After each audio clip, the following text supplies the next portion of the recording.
সবাইকে শুভেচ্ছা জানিয়ে শুরু করছি আমার আজকের কোশ্চেন সলভ ক্লাস। তো আজকে আমরা কোশ্চেন সলভ ক্লাস 27-এ আমাদের আজকের সমাধান হচ্ছে কৃষি সম্প্রসারণ অধিদপ্তর নিয়োগ পরীক্ষা 2021। পদের নাম ছিল স্টোর কিপার। পরীক্ষার তারিখ হচ্ছে 8-10-2021। ইংরেজি অংশের ব্যাখ্যা সহ সমাধান 20 মার্ক ইংরেজি থেকে প্রশ্ন হয়েছিল। তো আমরা এটা হচ্ছে রিটেন প্রশ্ন, তো আমরা এটার সমাধান করার চেষ্টা করব। তো দেখি 6 নম্বর প্রশ্ন ছিল make a sentence with meaning, অর্থাৎ অর্থাৎ এখানে ইডিয়ম ফ্রেজগুলো আছে, এগুলোর বাংলা অর্থ লিখতে হবে এবং বাক্য তৈরি করতে হবে, সেন্টেন্স তৈরি করতে হবে। সো আমরা বলবো, প্রথমে আছে এ নম্বর বলছে কল টু মাইন্ড, যেটার ইংরেজি অর্থ হবে, এই ইংরেজিটার বাংলা অর্থ হবে মনে করা বা রিমেম্বার বা স্মরণ করা।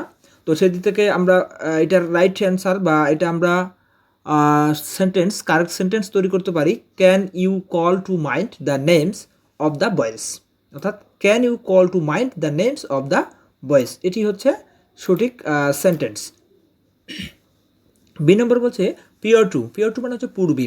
পিওর টু দিয়ে আমরা বাক্য তৈরি করতে পারি, prior to that he was is worst condition.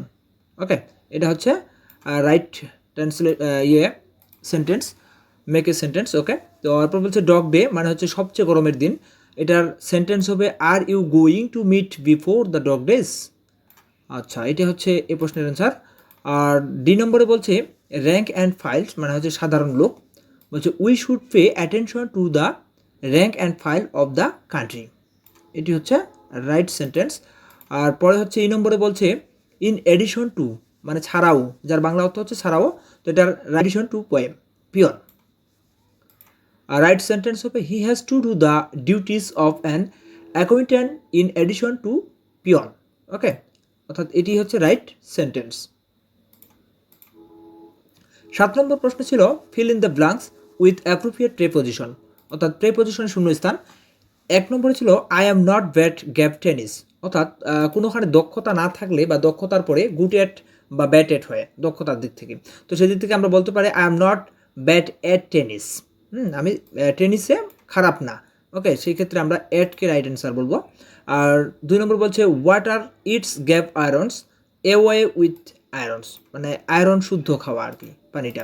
ওকে, আর বলছে 3 নম্বর বলছে হু আর ইউ টকিং, এখানে গ্যাপে বসবে হচ্ছে অ্যাবাউট, মানে হচ্ছে তারা কি নিয়ে কথা বলছে, কথা বলা অর্থে মূলত টকিং অ্যাবাউট ব্যবহৃত হয়, টকিং অ্যাবাউট।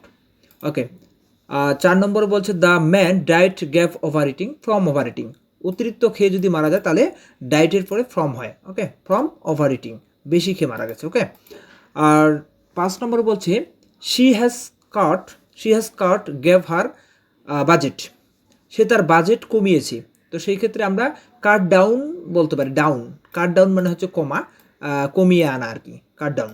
ওকে, এরপরে 8 নম্বর প্রশ্নে বলছে ট্রান্সলেশন ইনটু ইংলিশ, অর্থাৎ বাংলা আছে এগুলোর ইংরেজি করতে হবে। তো প্রথমে বলছে 1 নম্বরে যে আম খেতে মিষ্টি, আম খেতে মিষ্টি, এটা আমরা বলতে পারি দ্য ম্যাঙ্গো ইজ সুইট, কখন টু টেস্ট, খেতে অর্থাৎ স্বাদ গ্রহণের ক্ষেত্রে মূলত মিষ্টি, স্বাদটা গ্রহণ করার পরে মিষ্টি, so the mango is sweet to taste. Okay, 2 নম্বর বলছে বাঁচতে হলে তোমাকে খেতে হবে, যেহেতু তোমাকে বলছে এর জন্য ইউ আসবে, তাহলে ইউ হ্যাভ টু ইট, কিসের জন্য, টু লিভ, বাঁচার জন্য। ওকে, বাঁচার উদ্দেশ্যে খাইতে হবে। আচ্ছা, এরপরে 3 নম্বর বলছে দৃশ্যটি অতি মনোরম, এদিক থেকে আমরা বলতে পারি হচ্ছে the scenery is very charming. Okay, the scenery is very charming. আর এটা অবশ্যই মনে রাখতে হবে যেটা হচ্ছে present indefinite tense, present continuous tense না, চার্মিং অবশ্যই একটা হচ্ছে অ্যাডজেক্টিভ।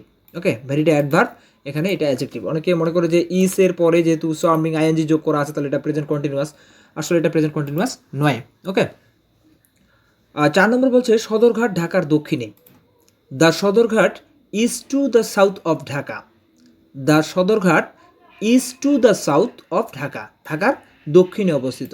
ওকে, আর 5 নম্বরে বলছে সে গরিব হলেও সৎ লোক, এটা মূলত হচ্ছে কম্পাউন্ড সেন্টেন্স, তাহলে আমরা বলতে পারি হি ইজ পোর, সে হচ্ছে গরিব, বাট কি হি অ্যান অনেস্ট ম্যান, না বাট অ্যান অনেস্ট ম্যান বলতে পারি, অথবা আমরা এভাবেও বলতে পারি he is poor but he is an honest man, এটাও বলতে পারি। ওকে, আচ্ছা, 9 নম্বর বলছে কারেক্ট দ্য ফ্লোয়িং সেন্টেন্স, অর্থাৎ সেন্টেন্সগুলো কারেকশন করতে হবে। ভুল করা আছে। যেমন এই নম্বরে বলছে 10 miles are a long distance. আসলে 10 মাইলস যখন কোনো কিছু পরিমাপ করা হয়, 10 মাইলস, 10 কিলো এরকম যখন থাকবে তখন এগুলো মূলত এই ভার্ভটা সিঙ্গুলার হয়ে যায়। সো এখানে আমাদের কারেকশন করতে হবে, আর হবে না, ইজ হবে। সেজন্য আমরা বলতে পারি 10 miles is a long distance. Okay, ভার্ভটা কী হবে? সিঙ্গুলার। আচ্ছা, এরপরে বি নম্বর বলছে you and your brother have done his duties. আসলে এইখানে ভুল করা আছে, হিজ পজিটিভটার ক্ষেত্রে ভুল, এখানে হিজ হবে না। কেন? কারণ হচ্ছে তুমি এবং তোমার ভাই তারা ডিউটিটি করছে, এরকম হবে না। তো এখানে এই হিজ যে পজিটিভের যে ব্যবহারটা, মূলত যে সাবজেক্ট তারই পজিটিভ নিতে হবে। সেক্ষেত্রে বলতে পারি you and your brother have done your duty. তুমি এবং তোমার ভাই তোমার কাজগুলো করো, এরকম একটা ব্যাপার। তো তোমার বুঝাবে, এক্ষেত্রে যে সাবজেক্ট তার পজিটিভ আসবে এখানে। ওকে, দ্য মুভ হ্যাভ ডিসপ্লেসড, এখানে মূলত হচ্ছে দ্য মুভ উশৃঙ্খল জনতা, এটার পরে মূলত ভার্বটা সিঙ্গুলার হয়, সেজন্য আমরা বলতে পারি দ্য মুভ হ্যাজ ডিসপ্লেসড হবে। সো এটা হচ্ছে রাইট, হ্যাজ হবে। ওকে, ডি নম্বর বলছে you he and I are guilty, অর্থাৎ আমি যখন থাকবো, আমি যদি নিজেকে দোষী মনে করি সেক্ষেত্রে আইটি সামনে থাকবে, অর্থাৎ আমি পার্সনটি সামনে, অর্থাৎ আই প্রথমে, তারপর হচ্ছে ইউ, তারপর হচ্ছে হি। অর্থাৎ বলতে পারি আই মানে আমি 1, ইউ তুমি সেকেন্ড, আর হি হচ্ছে থার্ড। সো 123 নিয়মে, এবং এখানে আমরা আর ঠিক আছে, অক্সিলারি ভার্বের দিক থেকে ঠিক আছে। ইউ অর্থাৎ হবে I, you and he are guilty, আমরা দোষী। ওকে, ই নম্বর বলছে ওয়ান অফ মাই ফ্রেন্ডস। যখন ওয়ান অফ যখন আমাদের সাবজেক্ট হবে তখন নাউনটি প্লুরাল হবে, বা ভার্বটি কিন্তু সিঙ্গুলার হবে। এখানে আর করা আছে, এটা ভুল করা আছে। সো আমাদের নিয়ম হচ্ছে কি, ওয়ান অফ যখন সাবজেক্ট থাকবে তখন নাউনটি হবে প্লুরাল বা ভার্বটি হবে সিঙ্গুলার। তাহলে হবে one of my friends is a lawyer, অর্থাৎ এটি হবে সঠিক কারেকশন। ওকে, তো এই হচ্ছে আমাদের আজকের কোশ্চেন সলভ ক্লাস। যদি আমার এই ক্লাসগুলো ভালো লাগে তবে অবশ্যই আমার চ্যানেলে সাবস্ক্রাইব করবেন এবং লাইক, কমেন্ট, শেয়ার করে সাথে থাকবেন।